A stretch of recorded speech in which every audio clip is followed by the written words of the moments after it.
I think she's out of the radar.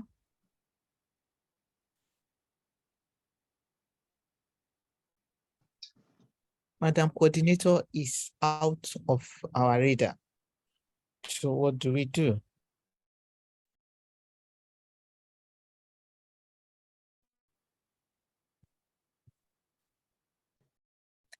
I think, good evening, everyone. If you can hear me, just unmute and say good evening before we mute. Good evening. Good evening. Yeah. Good evening, ma. Thank you. Good evening. Good evening, ma. Thank you. Good evening. I love when I hear Good women. evening.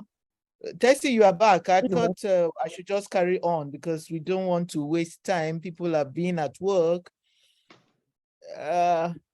Okay, you can go. You can go ahead. Yes, please. I would introduce myself briefly. I can see Mr. Razak Ogundele's hand up.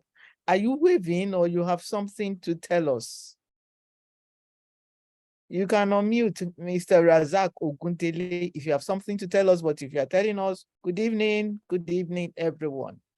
So I wouldn't want to waste our time. I know we had a nice week at work and some of us are still on the way. We will go to our presentation. Madam Tessie was trying to introduce me. However, you get my introduction well later. One of the slides carry my profile, a brief of my profile. Then tomorrow, those who will be there in person will also get to see me live and direct. So good evening, everyone. Let me start sharing my slide so that you can get to see what I have for us this evening. And good enough, we are talking to those who are for the doctoral fellow. Can you see my slide? Let me go to, can you see my slide? Yes, we can see. Yeah, now you can see. Now I know you can see because it was just scrolling. Mr. Razak, can you bring down your digital hand or just do that so that we don't get distracted, that maybe you have something to say. So you're welcome to this program. It's a pre-induction program. And we decided in the Institute that we need to separate the boys from the men. That's why we decided to have this evening. You are doctoral fellows and fellows in the house, and we need to step up the game. What we have tomorrow is for those who are up and coming, and as well as some of us, we need to know what and why we are in this institute. So you're welcome to Chartered Institute of Human Resources Management. The registrar will give us all the brief tomorrow. However, let me just quickly tell us what we are going to discuss this evening. And I'll try as much as possible not to keep us here longer than necessary. My name is Ayuadia Bike Ibeyi, and the FITD fellow of this institute as well. This evening we're talking about, or we're going to charge, we're going to discuss, we're going in the workplace. And that is what we're going to have. And that is my profile coming up briefly.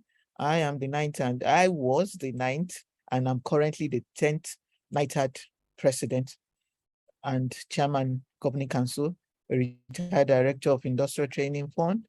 I've been in L&D for the past 34 years. I'm a fellow of Nigerian Institute of Training and Development, a fellow of this our institute as well, a member Association of Talent Developers USA, member Learning and Development Network International. Somewhere there I had the privilege of shaking the vice president when I led the team that won the Star Performer Award in 2017. I've not washed that hand since then. So I've still been keeping it. So tomorrow when I shake you, just remember that I'm shaking you with that hand in proxy, shaking you with the hand in proxy from the vice president.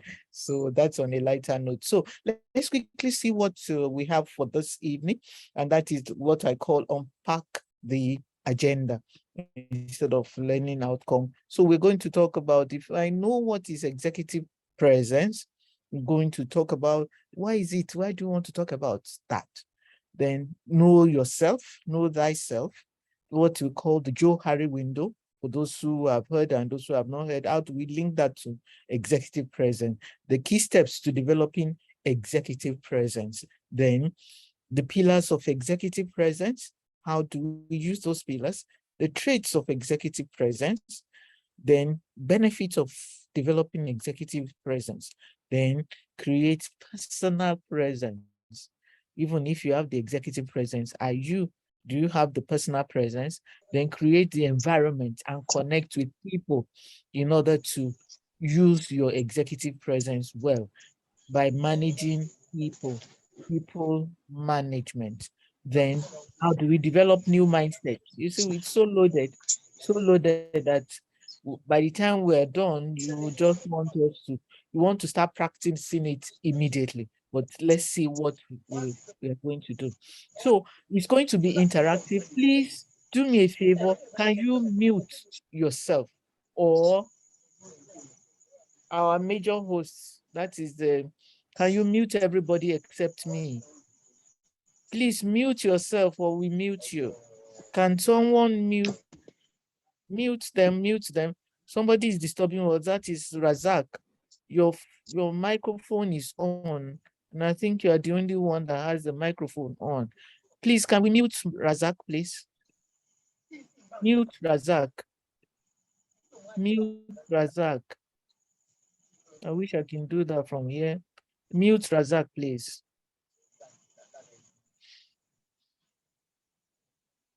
Host Ife, mute Razak.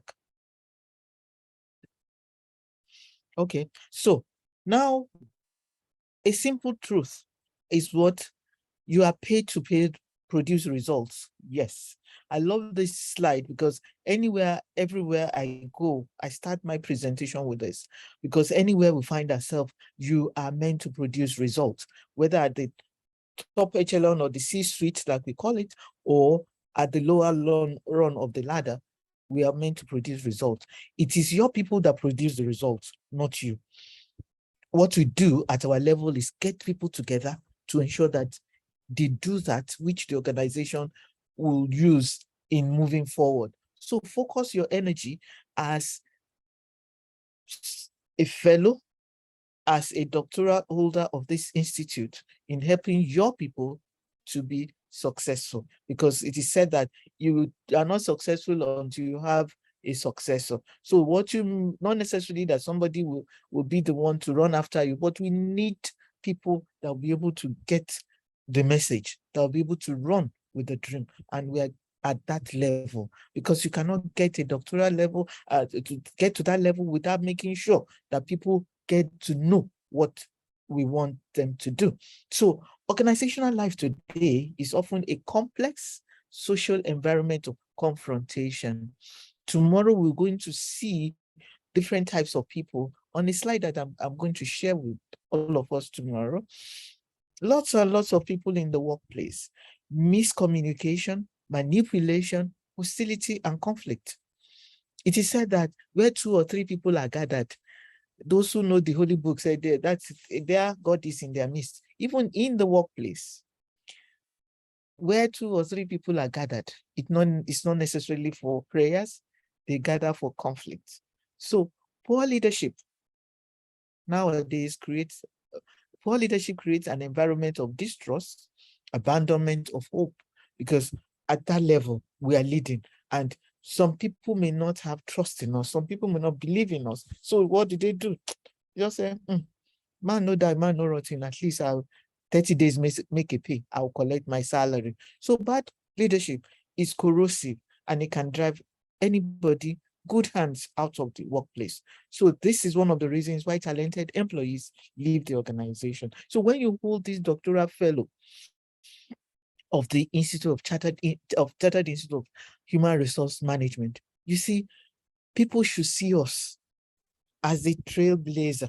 People should see us as those that will lead them to the land, the promised land. So as leaders, we should look out for what we need to do to be better leader than when people before we get this doctoral, be inducted into the doctoral fellow tomorrow. So becoming a leader means having the will to pursue the path that develop the competency and capacity of yourself as well as others. So what do we need to do? We need to understand the individual as well as yourself. That is why in one of our discussion, we're going to say, know thyself.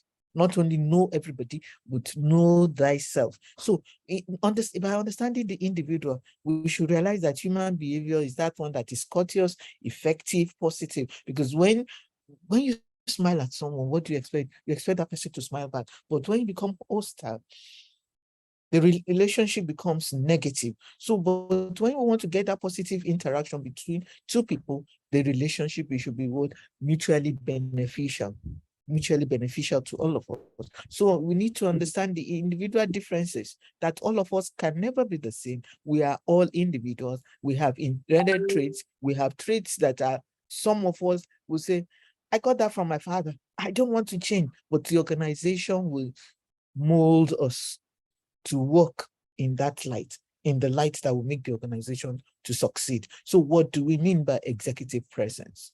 Presence is hard to define, hard, but we can make an attempt. So you see, when some people walk into the room, all eyes are turned, not because they're beautiful, not because they made noise when they entered, not because they're ugly. It is said that we all are beautifully made and wonderfully made. So what do we do? How do you get heads to turn even when you are seated? So conversation open up and to include them. And it's the same thing. This, we are talking of heads turning positively. And it's the same thing when it is negative, because when some people come into the room, immediately you just see some people say, oh, that person has an attitude. They may want to say it out with their mouth or say with the corner of their mouth, that person has an attitude. And what do? Because it is said that attitude is what? It's like smoke. When you walk into a room, you can't hide any smoke. You can't cage smoke. You can't bottle smoke. It will come out one way or the other. So when people have positive aura, they seem to be in charge of any situation. So what is executive presence? Why do I need it? How do I get it? And that is what we are going to talk about this evening. What is it? Why do I need it? And how do I get it? So executive presence is what? Is the ability to act decisively with what? Dignity, in the most quintessential, which is what? An embodiment, or is part of a leadership, part of leadership elements, different leadership traits that some people have. Some people will be leaders, but they don't have that executive presence. And that is why it is said that what? The hood does not make a monk. For those who are Yoruba people, especially for those of us in Lagos, you see that when you wear the big agbada, does not make you a big man. Okay, so what we say is that we need that dignity. We need to stand out, to be extraordinary, to be outstanding in whatever we do. So those with executive presence work well under pressure because they know they have it. They have what it takes to carry people along without pressure. They communicate well, they have confidence, they have capable persona. The persona that when you talk with them, they say what they're supposed to say at the right time, at the right place, and be able to carry others along. So presence is not something you are born with. It's not.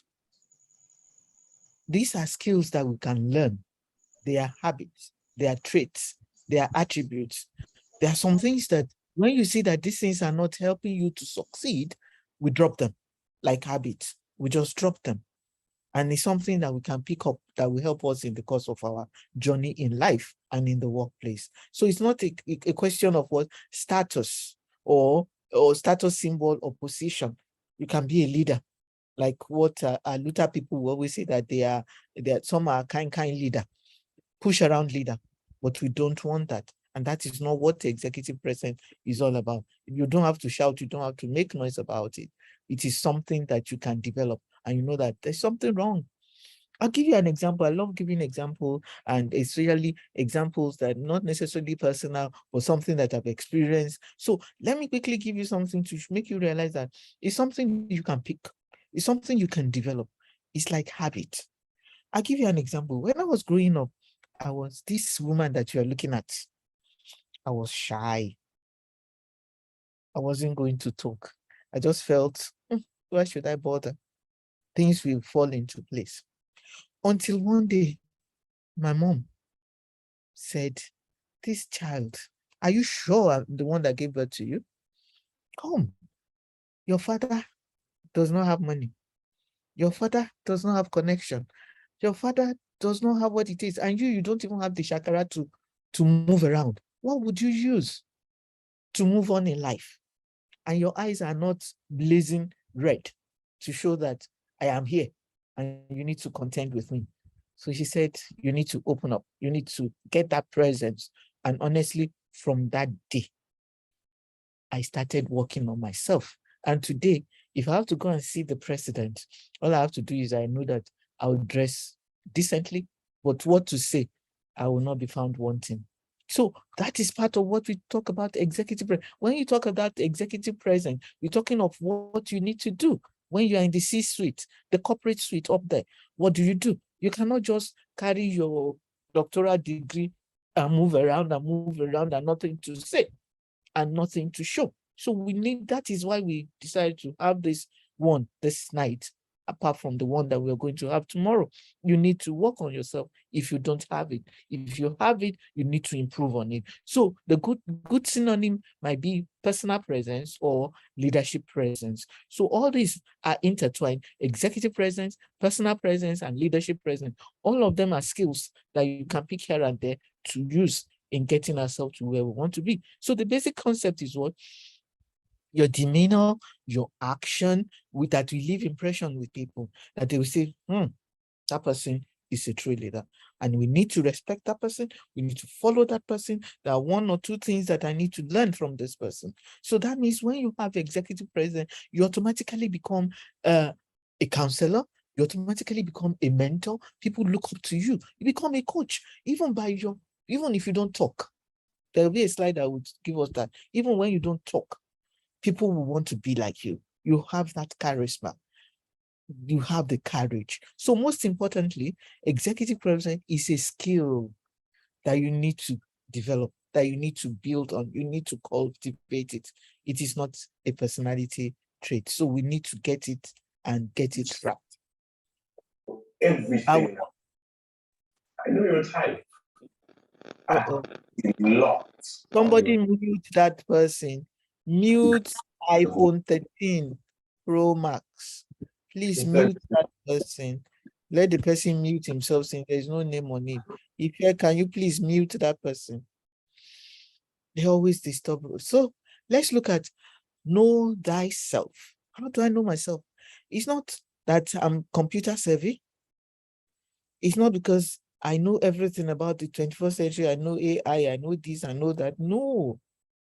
What we need to do is be willing, the willingness to pay the price, the willingness to say, somebody has told me at one point in time that something is wrong with me.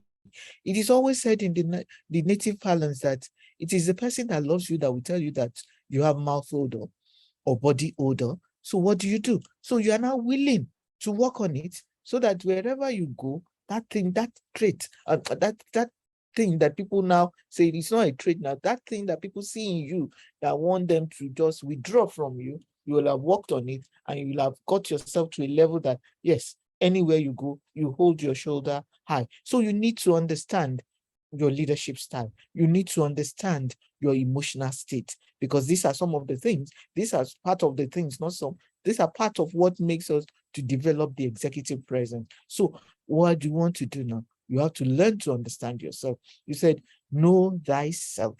What are those things that will make you not to be that person of choice? So consider these important questions. What kind of leader am I? One who helps others to solve problems, or the one that when they come to your desk, they leave your desk more sad than they came in, or they leave happier than they came in. A leader who helps people get along, how? One thing about leadership is that you don't need to give people money. You just put yourself out there by understanding them, by understanding others. Because at times when we give them money or give them something material, what would they say? They will say, it is part of what they thought that they're giving us. They may not appreciate it, but some want you to be there for them.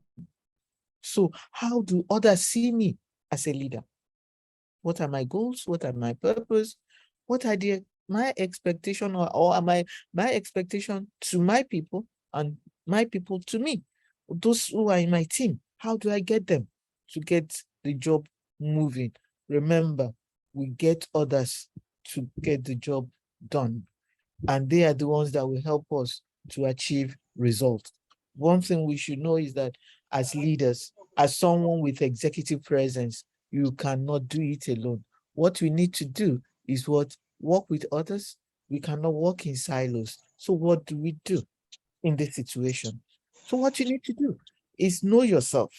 And that's part of knowing yourself is what we call the Joe Harry window. The Joe Harry window.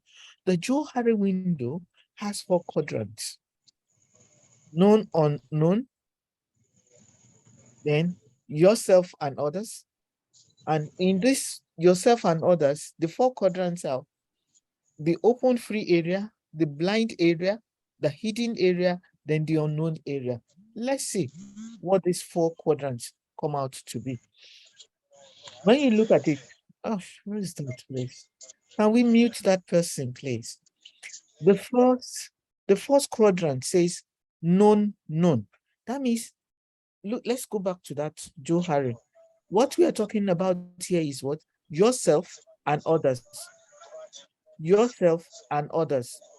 Self, known to you and known to others. So let's see. Known to you, known to others, which is the open free area. This is known to yourself. I know I can do it, and people know I can do it. That is the open area. And that is what the first area. Can we mute that person, please? Ife, can you mute the person that is disturbing us? That is known to me and known to others. That is what we call the public view, the public area of life. Know yourself. What I know and what others know about me. If they say, oh, that person, no, we know the person is good. Something must have gone wrong. Then when they now come to me, I say, yes, I'm good, but something went wrong. That means people know me for that, and I know myself for that. The second place, the second quadrant is the one that we say unknown to you, then known to others. Unknown to you, that is, let's go back to that slide of before. That is unknown to self, but known to others. So that is unknown to me. I don't know that I could do that. I don't know I could do that. They said, what happened? Said, you know, that guy just got me upset. So what happened? Let's take an example. I found myself in the filling station, and those period that we don't have, there is no fuel and everywhere was, and it was my turn to get in. Then somebody came and I said, no, you cannot go in. And the person said, I will. And I said, no. And I decided to fight. Then somebody now passes. And I said, is that not Mrs. Igwe or whatever? But it's unknown to me. But others will say, don't mind that woman. I know that she will not take nonsense. I know her for that. That is why she's doing what she's doing. But at that point in time, I didn't know that I would fight. I didn't know that I'll be able to do what I did. But that is why the blind self, blind area to me, that's the blind spot. So you need to know yourself. You need to, at any point in time, don't say, I didn't know that I could do it. That is why we're going to talk about emotional management. Because at any point in time, there's nothing you say, why did I didn't know when I did it. as a doctoral fellow of this institute, you should be up and doing, you should be prepared, like what we say, of the scout. So the third area, which is the hidden self or avoided area, what is known to ourselves but kept away from others. So therefore unknown to others, but I know I can do it, but people don't know that I could do it. The other one is unknown to me, but people said, that woman, I know she could do it. So let me give you an example that unknown. It happened to me. One day, one of my professional colleagues just said, Mrs. Igbe, I've been studying you for a while. I think you have what I can relate as calculated risk taker. I took a step back. Said, calculated risk taker? Say yes. Since that day, I started looking at myself. I didn't know that that side of me, I never knew. I just knew that I could take risks, but I would be cautious of the risk. But I didn't know that others will know that about me. But I just said, I will go through life, and I did what I needed to do. But it was unknown to me that somebody knew that aspect of my life. So now the third area is what? The hidden self, that thing that I don't want others to know about me. So I keep quiet. I don't let them know. Not necessarily keep quiet. I keep that side of my trait. I keep that side of my behavior, and I don't let them know. So that's why we need to manage ourselves. Then the last bit is what we call the unknown. Hello, can you still see me there? Hello. We can still see you. We can still see you, ma. Okay, thank you. I thought I lost this. So the fourth side is what we call the unknown. What I don't know about myself and what people don't know about me. So it's that dark side, the dark side of life. So we need to know what we are doing at any point in time. So let's now look at it. I want us all to see, do you now know yourself? Which area of yourself is it that people know that you don't know? Or the one that they don't even know at all? And you too, you don't even know that you are capable of doing that. Okay? Like me, God forbid that one gets to a place that is, what would you put it now? That is not so comfortable. And they say we need to jump the fence. And I said, I didn't know that I could jump the fence. People say, with your age, we never knew that you could do that. But something will trigger you. And that is why we need to know much about emotional management. We need to know it, because there are some things that will trigger us, and you never know what you can do at that point in time. So let's look at this. So let's look at this. Thank you, Isheson Emmanuel. I wanted to read your message. Thank you. So what do we want to talk about? We said executive presence is for those of us that are getting to the level of the C-suite, or we are there already. But why do we want to talk about it at this institute? Because we are going to wear our gown tomorrow. You're going to have that hat, that big cap, not hat now, cap or hat or whatever. You're going to wear that. And anywhere you go, you'll probably be you have a doctoral fellow from Chartered Institute of Human Resource Management. And your behavior, your comportment is not showing that. So that is the essence that we need to talk about it. We are not dealing with general people now. It's you that you want to talk about. So, and that is what your leadership presence, personal presence, and executive presence all wrapped in one. So why are we talking about this? Why is this so hot? Why is this topic so hot? Because good leaders today appear to be what? Endangered species. Why do you say that? Because everywhere, I'm a news person. Once I move from channels, once I move from channels, I go to Arise. From there, I go to NTA or AIT, then go international. everywhere, anywhere you see, people are protesting, people are talking about their leaders, they are not leading us well. Okay, like is it what do you call that China man or whatever, that man that said, lead us well, govern us well. So good leaders today, don't mind my voice, good leaders today appear to be endangered species. Where are they going? That means they are fizzling out. They're going. Where do we get them? How do we? So we need to work on people that are going to be leaders, not just leaders by mouth or whatever, but deliver value. So this is the essence where this person wants to swallow that pepper, because it's hot. Leadership is a serious matter, very serious. So this is basically on how to, why to, and what to do when we find ourselves in the C-suite. Okay, African China, someone told me, thank you, I didn't remember. Lead us well, govern us well. Yes, African China, thank you for reminding me. So we need to get it right when we are in the C-suite. That is the corporate suite. Even if you are not there, but once you have a doctoral fellow, let's work on ourselves. Let's get it right so that people will know that we are there. Now, why is that topic, leadership, why is it so hot?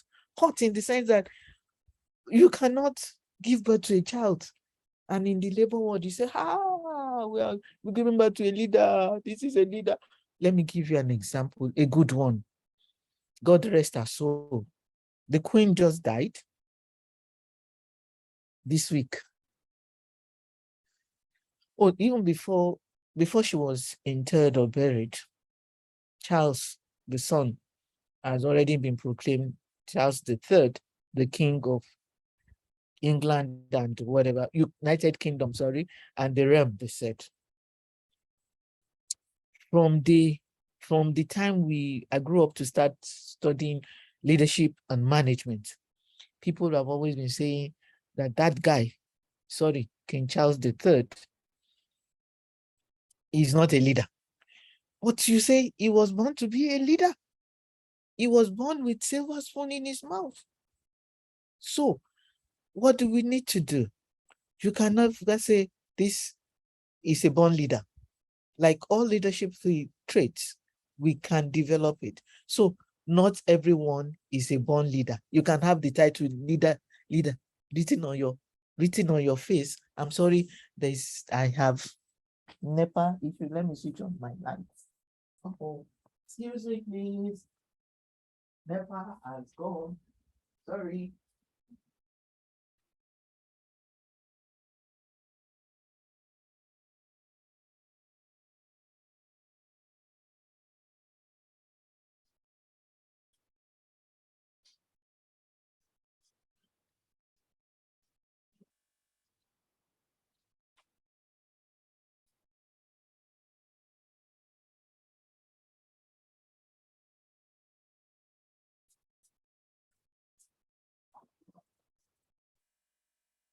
Hello. Oh, this is dark.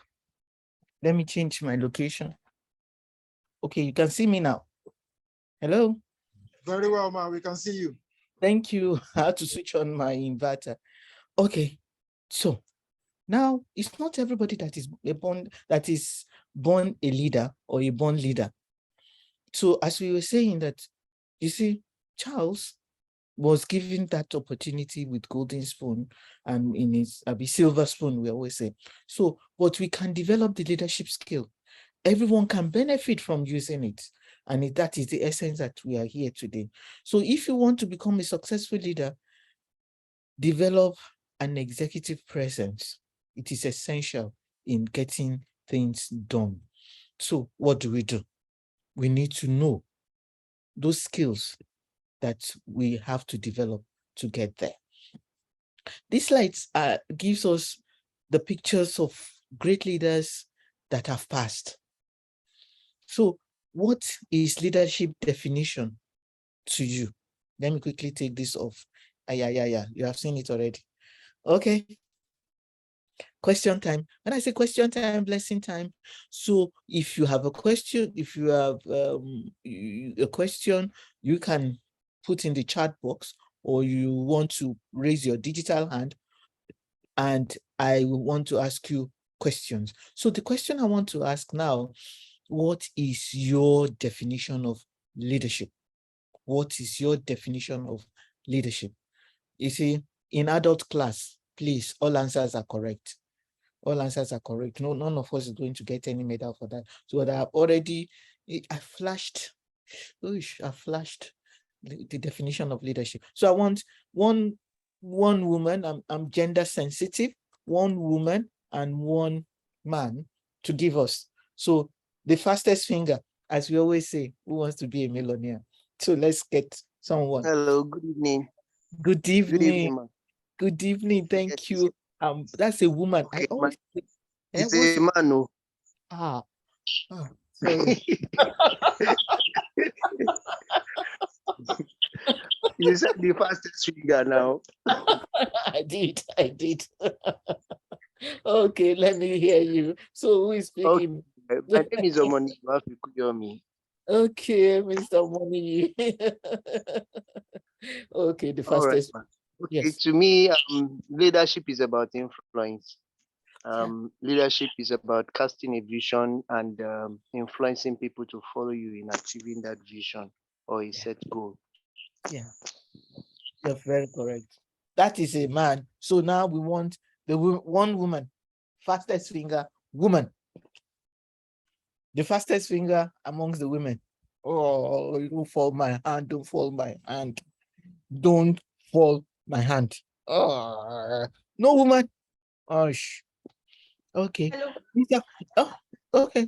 Who's speaking? Leadership is action. A leader must have a vision and must be able to inspire people towards achieving that vision. Correct. Thank you. Thank you. Inspire, influence. Thank you. I got that. I love those, Mr. Money. You didn't tell me your name, sister. So that Okay, tomorrow, my name is Bumi Akingbade. so that tomorrow when I see you, I always have something that I give out at the venue for those who are going to be there physical, not this thing. Thank you for that. Action, inspiration, influence, vision. So let's see what, you see, action has come in here. If your action inspire, you see, others to dream more, learn more, do more, and become more, you're a leader. You influence, you inspire, and you put it to action. Not those who will say, do as I say, and not do as I do. So, Andrew, what is something Carnegie here? Carnegie, yes, he said, no man will make a great leader who wants to do it all by himself or get all the credit for doing it. It's not possible. It's not possible. Lots and lots of definition about leadership, but we need to know that you can do it with others supporting you. So what are those behaviors that define a strong executive presence? What are they? Focus, practice, and attitude. And these are now broken down to what? Just those three words: focus, practice what you say, not do as I do. Then your attitude, that is by your action. So these are now broken down into what? Emotional intelligence, public speaking. Because as a leader, if you don't have the swagger, let me use that word. If you don't have the swagger to speak well in public, oh, you are not there yet. You need that presence. You need to communicate in order to connect. Not just talk anyhow, but communicate to connect. Then you need that quiet confidence, not make noise, not noise, but you need to have it so that when people come in and they say, and you know that person has a doctoral fellow. It is when you talk, when you communicate, then people will get to know. And please, this is very important. Integrity. Integrity is very important. I love that word. I love it with trust. Because if you're not the person that has integrity, when you say good morning, people will go to the window to check whether it's morning or night. They should trust you enough to say, you put, it's enough to say that you put, you get, what do you call it now? You tell someone jump and the person's eyes are closed. And the person believes that when I jump, I know that you are telling me to jump into a good place. So develop a signature style. It's not all of us that may be able to develop this. You see, like Shoyinka has his own style. What is his style? Big English. Chris Kotie, sorry, I have to quote him. When you go to his church, you don't hold the Bible, you hold your dictionary. What's the name of our auntie in World Bank? Okonjo Wala. She has a style. That's the signature. Some of us have that. So learn to be a leader. It is a skill that anyone can learn. It is a skill that anyone can learn. So what are those 7 steps that we need to? Like Mrs. Akingbade or Auntie Akingbade said it before, he said you should have a vision, articulate it well. Articulate your vision well. Understand how what has experienced you, not how you experience yourself. Build your communication skills. Honestly, I don't like people that use big English because I get tired easily. Simple, straight, concise, and you get there. People don't have to look for dictionary before they would understand what you're talking about. Cultivate your network and build what political survey. What we mean by political survey here is not necessarily that all those political people that are out there. Within the organization, you need to be political. You know, some people will say, what do you mean by that? What I mean is that in the workplace, there is politics. Please learn to play it well. You can't run away from it. Even at home, we play it. So what do you need to do? Learn how to play it well. So that when people look at you, they say that your doctorate that you have is not just paper. It comes from here. You have it. You show it. You say it. You do it. So learn to operate effectively under stress. Don't be overwhelmed by stress. Make sure your appearance is not a distraction. We need to get there. So what do we do? In all of this, let's examine the 7 steps. Which area are you lacking?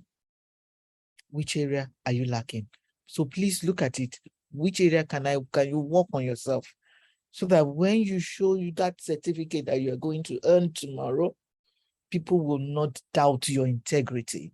People will not doubt the certificate. They will not look at it as if it is just ordinary paper. So look at the 3 pillars of executive presence. That is how you manage yourself. Nobody can manage you. You will manage yourself. The first one is gravitas, and that is how you act. It's something that you can manage. 2, learn how to communicate well. When I was growing up, let me not say when I was growing. When I was young, because I'm still young, I love that. What do? We were told, those of us that attended what do they call it? Awolowo School. Awolowo School, they told us that wherever you go, wherever you be, do not say yes when you mean to say no. That is part of communication. So learn to communicate well. Communicate well. Verbally, body language. Let people understand what you mean. And your appearance matters a lot. Honestly, you don't have to buy expensive clothing for you to appear well. Whatever you have is kept well and you present. We are stepping up, for crying out loud. We are stepping up with this doctoral fellow that we are getting tomorrow. So please, we need to learn to communicate. We need to motivate others. You have become an elder. That is the way I'll put it. You become an elder with this certificate that we are getting. So what do we need to do? Those traits that will show You have the executive presence, confidence, charisma, trustworthiness, relatability, relate well with people, your composure, transparency, and authenticity. These people, they can read you, but it's not everything they will know about you. Conciseness and your style will show who you are, and they will always run to you. They believe that you have what it takes to get there. Why do I need? What's the benefit of executive presence? Be present. Don't just sit there. Speak on. Your servant is listening. No. Show them. Listen. Be there for them. And they say, Madam, did you hear what I said? I'm sorry. That means you're not listening. And one thing about communication is that hearing is a biological function. If somebody does not hear, they will take the person to hospital. But listening is what? An intellectual ability.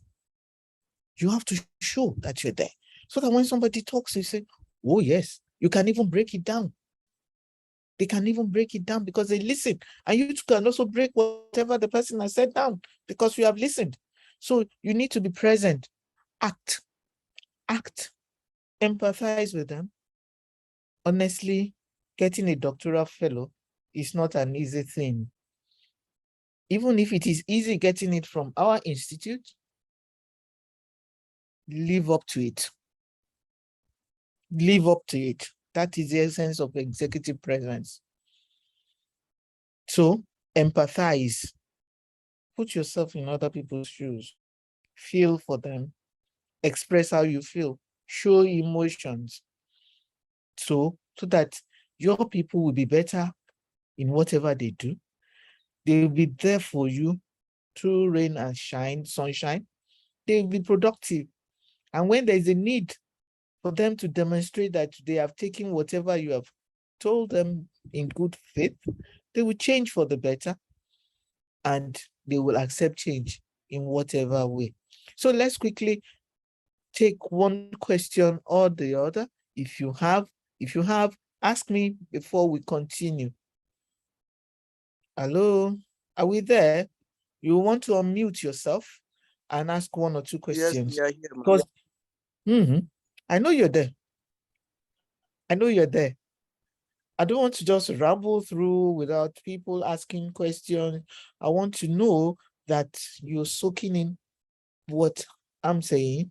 And as I always say that in adult class, Baba no they fail. All answers are correct. No, in adult class, there's no nonsense question. All questions make sense because out of nonsense, you remove sense. Okay? So, question? Hello? Want me to continue? I will. So why is executive presence so important? Why is it? Why? Because we are having a doctoral fellow. That's one of the reasons why it's important. So, as we said before, some people have this laser-like presence. When they come in, their presence just shoots through everybody in the room. So they not that they're flashy, not that they're dramatic, but something about them makes people want to get close to them. So as a doctoral fellow, stay calm in high stress situation. Don't be the one to start panicking. Don't switch on your panic mode every time. People should know that you are in control of situation. Unless maybe the house is burning and all of us have to start jumping and whatever. But in a normal situation, please, with a doctoral fellow, be there to show that you are in charge. Show that you are in charge. Somebody has said, okay, Sheson Emmanuel says, under unknown contract, would there be any positive views to that? Yes. Yes, there could be. But we talk about that. Can you give me that question when we are done so that we can run through this? Unknown. Yes, there can be. Positive. Yes. So stay calm with a doctoral fellow unless the house is burning or something that everybody needs to. But when it comes to you taking rational decision about something, don't go the irrational way. Think about it before you do it. Or else people say, well, they thought they said that guy has a doctoral fellow waiting. What is he showing? He's not even commanding well. Honestly, I take to my registrar. There are some people, when they say they have PhD, some of us wonder, because the way, let's not, because as I said anyway, that in adult class, Papa know they feel, but I just take their grammar with a pinch of salt. We wonder, say, and this person saying get PhD. Oh, so we need to look at our communication. We need to look at our dressing. There's somebody that is in my institute. He dresses without tie, and everybody knows him for that. And people always tell him, if you do, just put it in your side pocket or inner pocket. When we get to certain places, just put it on so that you look corporate. And you'd go there, you gotta say, I'm doctor. What? Doctor without injection, I always call them. So it's your senior leaders, colleagues, and whatever that subordinates seeing you as capable. Are they seeing us as capable, reliable, or someone to be listened to or trusted when the stakes are high and vision is needed? Like somebody mentioned before, that as a leader, you should have vision. You should be able to take people along to wherever they are going. So let's now look at what is leadership. Sorry about that spelling. Leadership, not leader, there. There should be no A there. So leadership and executive presence. What is the major difference? What are some of the things that stand them out, that brings them together? So your position allows you to perform the roles and function of a leader. And they say you are chairman, you are AGM, you are somebody. They see you as a leader. That's all. But do you have the presence of a leader? It's your presence that determines your effectiveness. So presence is what is inferred on you, upon you. That involves your what? A conclusion that this leader is someone that we can follow. This leader is somebody of influence. That is the essence that you need to combine the two together with a doctoral fellow. People are concluding on you already. They say, I have a doctoral fellow. So good. They've already made their conclusion that whatever will come out from you should be something that will be from here, that will show this, that will show this, and will show what comes from your mouth. So people already made the conclusion when they introduce it. He has a doctoral fellow from Chartered Institute of this thing. Then people will take as, okay, let's hear what he has to say. They've already concluded what they want to get from you. So we need to step up the game. This person has a dynamic presence about them that makes me want to follow them. Leadership, personal presence, executive presence, all wrapped together. So performance is simply what you do. Presence is what? Who you are. Total package. Total you. Talking you. Dressing you. Looking you. Everything about you. So profitability is the value you need to make them to say there's value listening to this person. Have you ever seen somebody that when they're talking, you just do like this? You want to just listen. But there's some people you switch off before you know it. We are all working on our system. So it's very important that we get this done. So profitability is the value. So we need to get our team to be profitable because of you. So what do we need to do? Let's look at how we define personal presence. Define your personal executive presence. These are all what we need. So you see all this. There are things that you can develop. When you say you want to have a positive mindset, you consider your habits and your background and see what can I drop, what can I pick up. When we don't have it all, what do? Ask for support. Ask to go for training. There are some people that they go for trainings or programs that will help them to develop. So, and at times you just even observe others. It is, we always say this in training, that copy shamelessly and display royally. Nobody will know that you copied from somebody. when you come out there and you display royally. So I love the way that person, but you copied it from somebody. So learn from all those who hold you in high regard, or you hold in high regard. Use your body language, invest in learning tools, join a group or get a coach, because you can't just go out there with what do we call it, with your doctoral fellow, and you can't live up to it. That is the essence of this. That is the essence of this training. Please, when we are done with this training, go back and look at some of those slides that talk about you, and see what you need to do to develop yourself. The personal presence, the executive presence, the leadership presence. So please look at it and see what you need to do. So personal essence can help you, can help you to get a date, a mate, a job. It can help lead you to meetings and help you lead a meeting, a movement, an organization, or a nation. Personal presence involves genuine character and relationship know-how. People, that is our relationship. It is not who you are, it is how you are, how you present yourself, how you act. Not, do you know who I am in Nigeria? Who are you? Not who you are, but how. How are you relating with people? How are you presenting yourself? How are you acting? So in essence, executive presence is the level of your ability to lead a group. Okay, and they are likely to follow you. Anybody can be what do they call it? Thrown up leader, a leader that it was a situational leader that just brought the person up like that. But that doesn't make the person to be a leader. At that point, that person can be the leader, but not the leader that others will follow after that situation, because there's what we call the bottom-up leadership trait. So some people from the bottom can do something, a one-off thing, but we need to be there all the time as a leader. So when we say putting all this together, what do we need to do?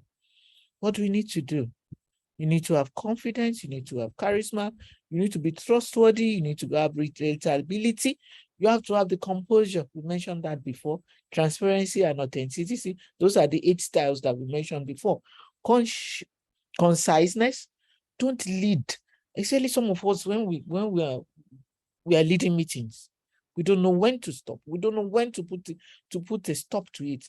We make meetings unnecessarily long. Be concise. Be able to act. Be able to put things in their perspective when we're leading people. Your style, interpersonal aptitude for us to get there. Professional affect. Professionally act like that. If there is need for you to get technical competence, please look for it. Look for help. So what do we need to do? We need to build our own capability, and we get there. And what does that look like? What does building capability look like? You need to think about the future and think of the present. But after now, what do? You need to think that, what do I need to do to be able to get to that future? That vision that somebody mentioned about before, about leadership, that vision. So how do you nurture the future? Leadership skills in everyone. You look at it and you provide the environment for yourself and for others to get there, so that there will be need for you in some situation, like that quadrant that we have, the unknown known, the known. So when there is the need for you to be flexible in your attitude, they will not say, oh, guys like that, I can predict him, I can predict him. But give room for flexibility and change where you need to. You don't have to be straight-jacketed every time. People will say, we don't know whether I woke up on the wrong side of the bed or which is the right side of the bed. So we need to get there. So how do we start? And where does it start? In the classroom, in the workplace, anywhere at all where leadership leadership position is entrusted to us, or even if it's not entrusted to us and I'm seeing myself in the future that I'm going to be a leader somewhere. So you need to be able to have those attitude, behaviors, and qualities that will make people to say, when they are looking for someone, they will not look beyond you. It's just when they get to you, the work stops at your door. and they just say, here we are. This is the person we've been waiting for. So stay ahead of the game by being ready, future ready, future ready. Okay. So what do? We need to master executive presence. What do you do about that? First, you need to develop relationship that people will trust you, whether in the workplace or anywhere. You need to engage others and empower them to be better than you. That is the hallmark of someone that has a doctoral degree, a doctoral fellow. You need to step up highly productive and loyal people so that your team members will be there for you, even when you are not there physically. You need to inspire those who don't believe in you. Don't just throw them away so that they will run the race when you are not even there. They run the dream with you anywhere you get there. So what do we need to do? Trust is the baseline for everything and anything we do. And this is called the universal principle of someone that has a doctoral fellow. You can't run away from it. If you cannot imbibe some of these things, please, when you go out there, don't introduce yourself that I have doctoral fellow. If you cannot work on some of these things that we're talking about, just know I can't change. I used to have one mentee when I went for a program somewhere, and this guy stuck to me and say, Mrs. Igbeyi, you are the person that I've been waiting for. I said, like, he said, see, I have this issue. I said, what? When I go to somewhere, that's what she said, that people just don't like me. I said, like, he said, I just think maybe because I came out with first class. I said, oh, you see now, how people like you. Before you say something, you just feel that your head is hot, hot, hot. Others are not there. You are the only one that was class upper ready. And what I told her that day was that I said, you know something? Look in the mirror. Who do you see? So I see myself. I said, if you see someone else, break that mirror because you are not being truthful to yourself. You are your own problem. So as I said, when you know that some of the things that we'll be talking about, some of them hit you or splashed on you, please work out, bring out that and work on it. So that when you introduce yourself, that you have a doctoral fellow, they will believe in you, they will trust you. So this is what we mean by universal principle of trust. When people trust you, they believe you're a person of integrity, they respect you, they know that you are honest, you're fair in your dealings with people, you put service above self, you're kind, and you contribute. Even if they just look at you and say, let me go. When I even see that, madam, the kind words that will come from her mouth is enough for my soul. So it's important that we should look at it and see what we can do. So let me quickly give us this story. This story is about the issue of trust. Trust is a very important factor for all relationships. When trust is broken, it is the end of the relationship. Lack of trust leads to suspicion. Suspicion generates anger. Anger causes enmity. Enmity may result in separation. I'm sure some of us have read the sad story of one woman that was chasing the husband and its side chicks, and she lost her life. Anger. She was chasing them in her car. She left 4 children behind. Real life situation, Nigeria. So a telephone operator told me that one day she received a phone call. She answered, Public Utilities Board. There was silence. She repeated, PUB, PUB. There was still no answer. When she was going to cut off the line, she heard a lady's voice. Oh, this is PUB, PUB. Sorry, I got the number from my husband's pocket, but I don't know whose number it is.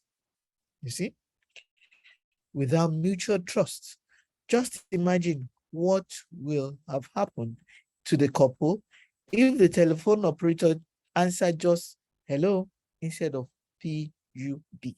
Trust is very important. It shapes our character, It gives us competence, and it shows that we are caring. So let's work on our trust. If that is something that is helping us not to get, or not helping us, is making us not to get some of the things that we need to get in life. Let's step up the game.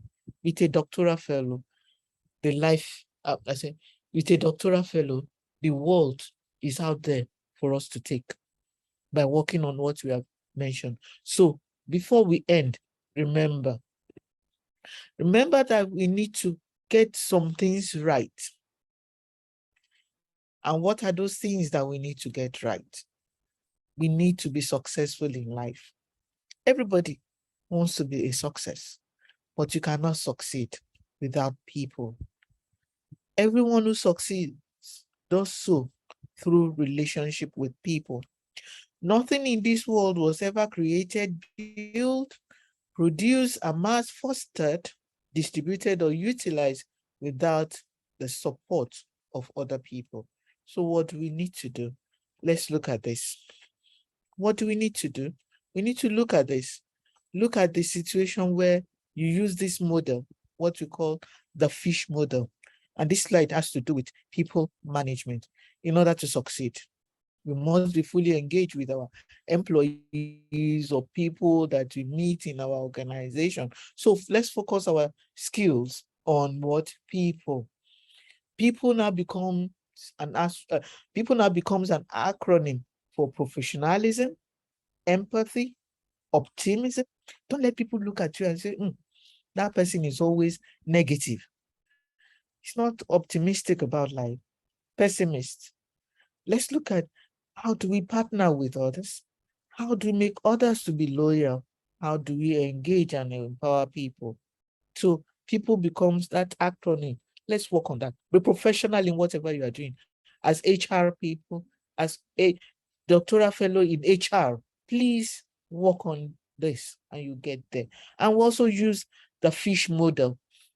The fish model is what F is for: feel for others, involve others, speak to or see from others' point of view. Hear them out.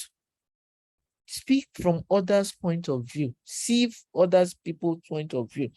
You see, when we were growing up, they said 2 heads are better than 1. But eventually, when I became an adult, no, I'm still young. I didn't know that they were not saying that another head will be on my shoulder, then I'll have 2. But I just know that it's now like trying to rub mind with others. Those who will help us to achieve is what we mean by 2 heads are better than 1. Seek other people's opinion. Seek for their involvement in whatever you are doing. Remember, if you don't hear them out, if you don't feel for them, the rich also cry.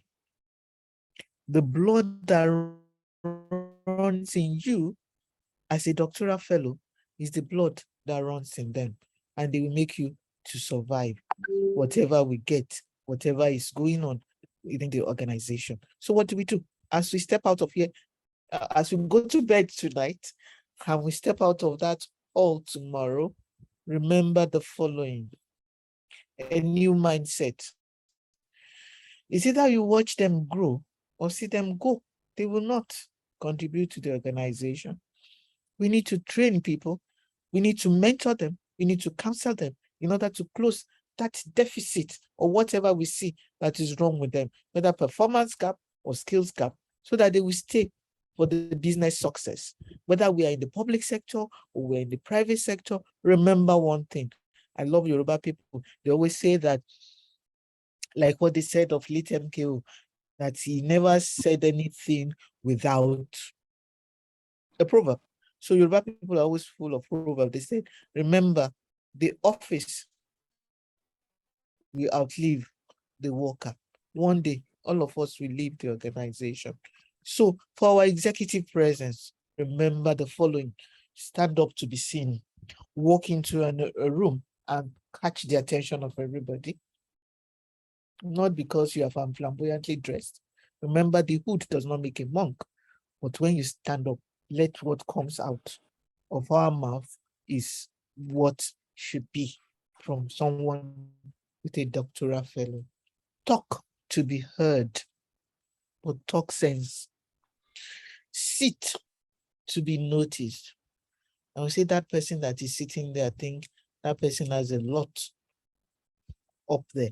So all this are the essence of executive presence. Remember this. I love this. Life isn't about finding yourself. You find yourself with a doctorate degree, yes, but what do you do with it? Life is about creating yourself. Drop the excess luggage, rework yourself, repackage yourself, and you get there. Repackage yourself for the future. As we said before, nurture the future. So what do we need to do? You need to reinvent yourself. You need to be able to work on yourself. You need to be able to transfer some new set of skills so that you have a new mindset. It's about showing a better way by example. Show it. Sit there. Talk sense. Stand to be seen. So it is time for a new generation of leadership to cope with new problems, new opportunities, for there is a new world to be won. It was said by J.F. Kennedy, the president of US that was assassinated. Now, question. You will all unmute and you answer this question. Are you wired to connect? Unmute. Because if you see that guy with those, the tip of his hair has those, in those days when you used to plug this to internet. Are you wired to connect with people when you get your doctoral certificate and you wear the gown tomorrow? How do you connect? Are you wired to connect? Unmute, yes or no? Yes. Yes. Thank you. Positively. Yes. Yes. Yes. Are we Yes. working on ourselves to drop the excess luggage and get there? So that when we get that certificate tomorrow, we will know that we are up to it. Yes or no? Yes. Yes. I can hear women more than men. Yes. Thank you. Thank you, women. Thank you, women. Thank you for supporting a fellow woman. Tomorrow I will see the faces of the men that are not supporting us. So now that I believe that all of us are going to be are wired to connect, remember this. Be kind to everyone you meet. Be kind. That doesn't make you MU. It makes you, it shows that you are emotionally intelligent. Can we mute our mics? When you are kind to people, it shows you are emotionally intelligent. For everyone you meet is carrying a heavy load. Especially this world that we are in, people are stressed. There's depression. So connect well and get there. Let your desk be the last place that people will get to. And say, when I go to Madam's desk, even if she doesn't give me money, what will come out from her mouth is gratifying. So, are you ready to impact your world? Looking at the future, nurture it, and say, I am going out there. Like what Diana Ross said, I'm coming out. I'm going to let the world know. I'm coming out. I want the world to know. I can't remember now, but I know Diana Ross said it. Go out there, make a difference. Don't sink. Do you want to swim? But set yourself up for success. But never think of swimming. Because like when I was young, I would always say that. Even if I went to Awolowo school under the mango tree, they said there was this nursery rhyme that if you have a problem, it's either you are on top of it, you are under it, or you go around it, or you bust through it. So it's up to you. Don't sink. Swim if you have to, but set yourself up for success. For the race is won by those who are prepared. The best way to prepare to predict the future is to invest in it. And that is the essence of why we are here today. You have invested in this program. You have invested in this training. You have invested to get that laurel, that cup, that golden cup. And that is the investment of doctoral fellow. Thank you for listening. Let's take some questions before we close for the day. Let me see, because I know that some of us, it's about 10. We are going to leave here in the next few minutes with the questions. That's from 8:30 to 10. That's 1.5 hours, not bad. Because I know we are meeting tomorrow morning and we need to get ready for that. So, question time, lesson time, experience sharing, more blessing.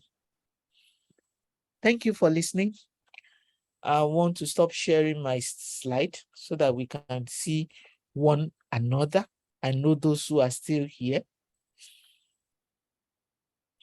Omolola is still here. Eo Sadiku is still here. Beauty Izu is still here. Bumi Akingbade is still here. She answered the question earlier, I know. Galaxy Infinite iPhone, I don't know them. Yinka Guru, thank you. Omoni, I'll see you tomorrow, by God's grace. So let's take questions. Samuel Waziri Namdu, thank you. Those who are in Phoenix, I don't know you.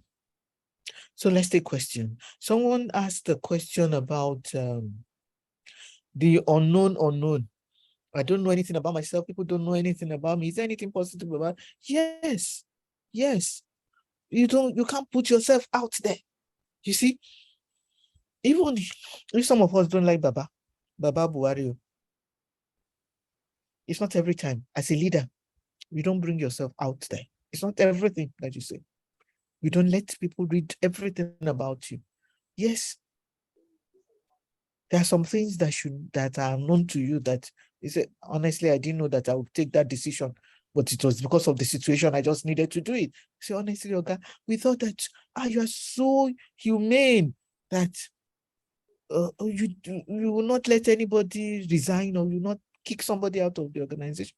He said, but once one finger touches oil, it soils others. So as someone is not doing well in the organization, as an HR person, what do? You Jonah the person. Jonah him before he will kill the organization. And what do you mean by Jonah? Those of us that know the Holy Book, you know the story of Jonah, the man that slept in the belly of fish. Why should you let somebody now kill your organization?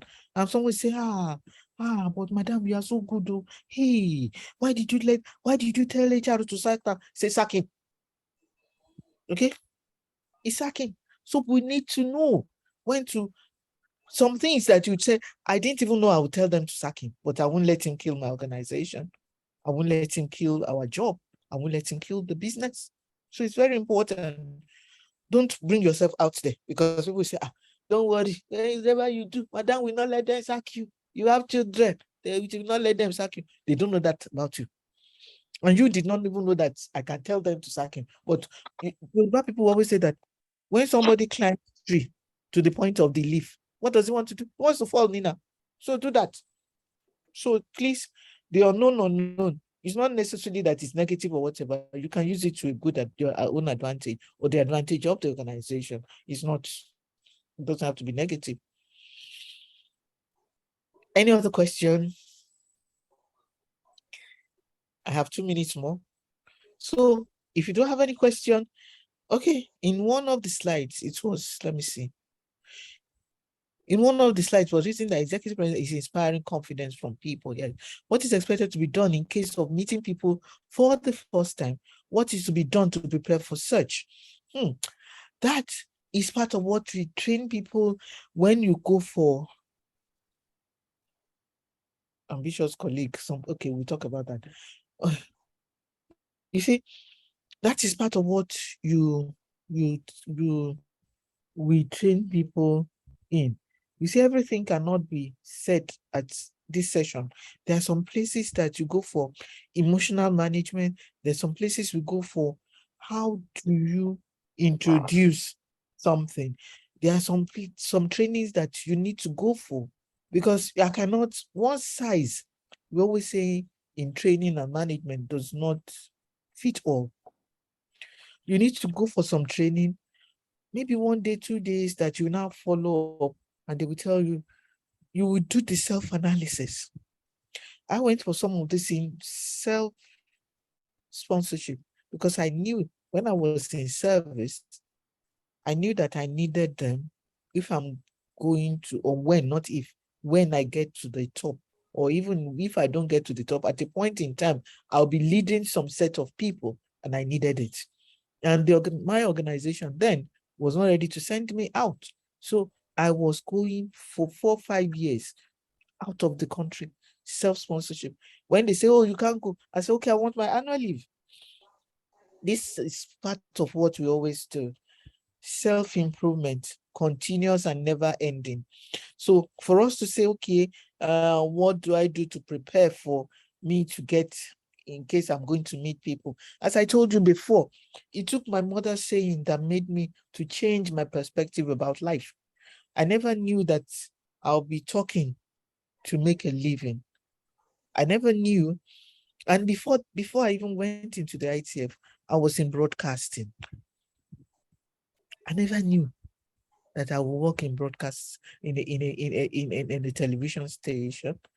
But when I knew that life has to be lived and lived well, and I just realized that I could do it.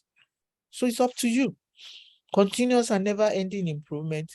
When you meet people, the first, but work on yourself. Go for, I won't mention the place because they didn't pay me for adverts. There are some places that you go. When we were growing up, I went to a girls' secondary school. They taught us how to walk like a lady. It's remained part of us for some of us. Some people will say, I have my mother's voice. Some people will say, I have my father's voice. I cannot change. But people go for speech training, anything that will make you to get there. Please go there. Identify your weakness and work on it. So how do you deal with people, your colleagues that are overtly ambitious?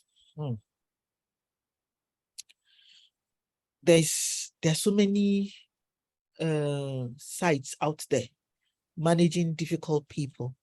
And as I said, when it comes to training, you go for some training that will tell you, how do you manage difficult people at work, at home?